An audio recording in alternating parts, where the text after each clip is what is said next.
Nous sommes à Dives-sur-Mer. Sur ce territoire, nous sommes voisins de Cabourg et de Houlgate et nous sommes très complémentaires. Cabourg et Houlgate sont des villes très touristiques. Cabourg a une renommée internationale et Dives a une richesse historique qui est méconnue. Tous les monuments datent de l'époque de Guillaume le Conquérant et nous souhaitions mettre en avant cette histoire. Alors l'idée vient d'un rassemblement des descendants des compagnons de Guillaume le Conquérant. Nous avons eu l'occasion de rencontrer Thierry Saint-Joignis, qui est président de la société Sherlock Holmes de France.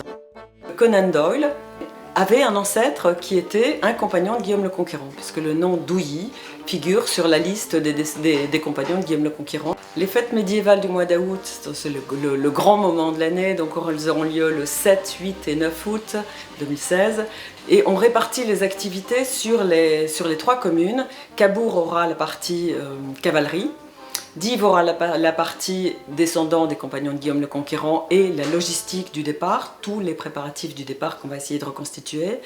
Houlgate aura plus la partie viking et bien entendu dans tout l'estuaire, donc à proximité des 3 communes, on aura des dracars qui vont venir sur cette fête.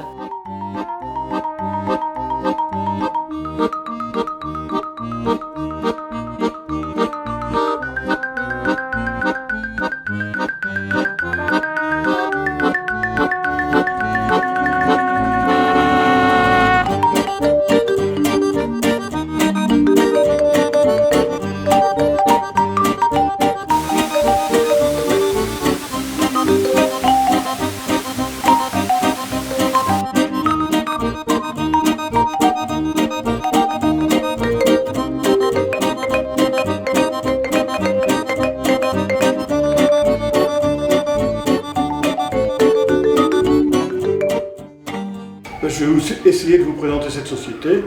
Donc, elle a été créée il y a environ 25 ans par 4 personnes. Thierry Saint-Joignis, le président, qui était journaliste, qui connaît parfaitement la presse. Jean-Pierre Cagnat, dessinateur au journal Le Monde. Alexis Barquin, qui est le webmaster actuel. Et Pierre-Yves Fercoq, qui a depuis quitté la société malheureusement.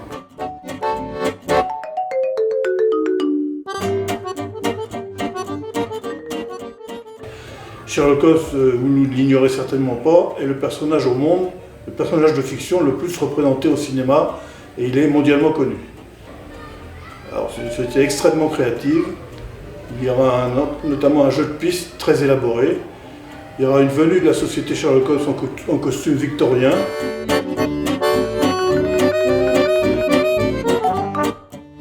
Ce qui est amusant, c'est que la fiction et le réel sont confondus, s'emboîtent complètement.